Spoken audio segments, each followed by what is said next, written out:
We're wrapping up episode 2 here in Destiny, and even with all the bugs and negativity the game has gone through, I admit I loved the story that was told.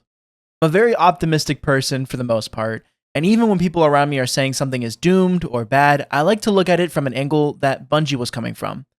I had a lengthy script typed up a while ago, right after Act 3 dropped, about how the episodic content drop wasn't an issue for Destiny, but the ones we did have were executed poorly. Now we're entering episode Heresy, and I can already tell that this will be a banger of an episode, and I'll be playing the hell out of it, streaming it, recording, build crafting, and whatnot. But I also want to bring up some of the things I have on my wish list for the series in a whole going forward. A lot of my wishes I got from playing games similar to Destiny, others I came up with after getting frustrated with the game.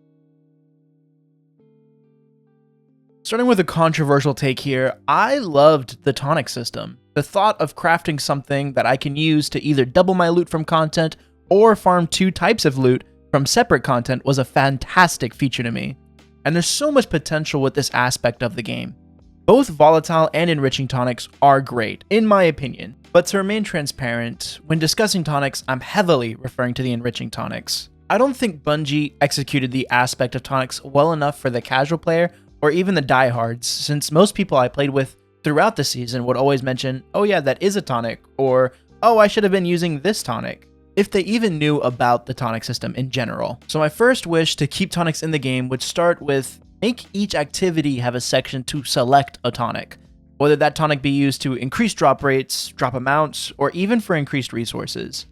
Have tiers dedicated to the potency of the effect, or even separate tonics that will last multiple encounters or full runs. For example, Vault of Glass is getting craftable weapons next episode. I would want to make two tonics with exotic rarity.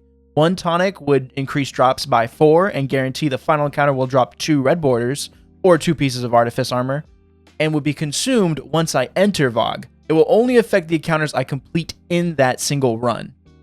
The other would double my drops with a guarantee of at least 2 drops per chest, but would last for multiple runs. I'm heavily inflating these numbers, obviously, since this is my mental space, not a balanced space, but you get the picture. For volatile tonics, the obvious answer is to make them affect subclass verbs. Going up in rarity will change how many they affect, and add any additional changes to said effects. I make more volatile tonics than enriching tonics, mainly because they have a more prevalent existence in my gameplay, but I feel like, except for maybe 3, the changes are relatively unnoticeable in most cases and to most players. Ever kick a dead horse?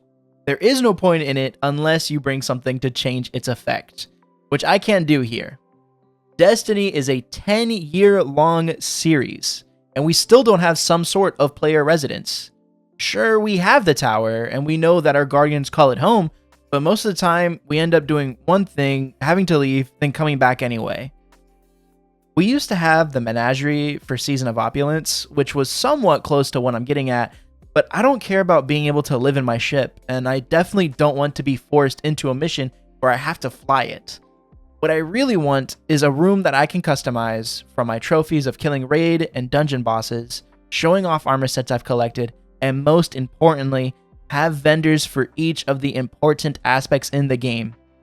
Have a holo projector that lets you talk to Raoul, Zavala, and Shaxx, and any of the activity directors too, like Saladin or Saint. A section in my room that allows for weapon crafting, and across from it, a shooting range that lets me target all health pools and change the resistances too.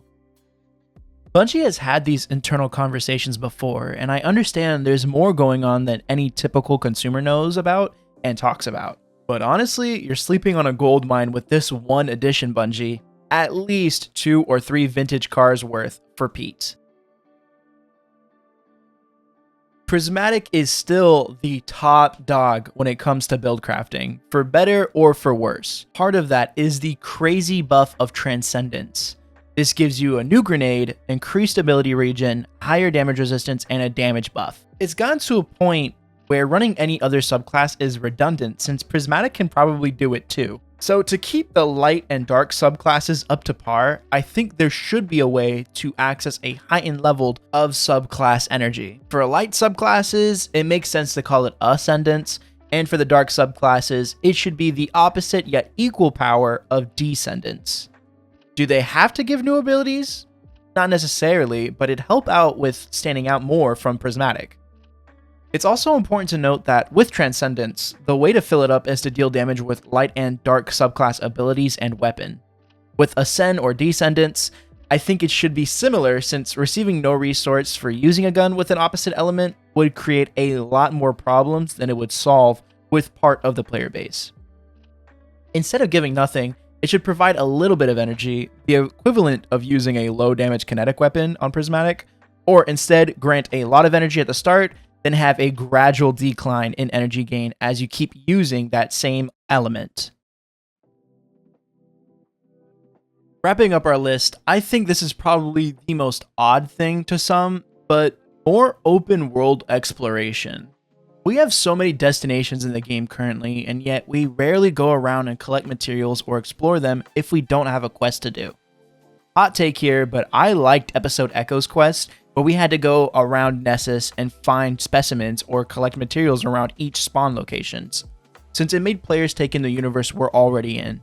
But my problem with most patrol spaces is that there's little reason besides quests for most players to go around and explore. As I mentioned earlier, I played a lot of other games similar to Destiny to see if there were anything about them that I wanted in the series. Two of those games were Diablo 4 and Path of Exiles 2. In both games, you're incentivized to go around the entire map, kill all the enemies you find, and look at the gear they drop, because any piece of gear can be useful. So I never really understood why in Destiny we don't take into consideration that there are mini boss fights in the open world thanks to patrols. Why not have those patrols grant a specific piece of gear that reflects the world you're in?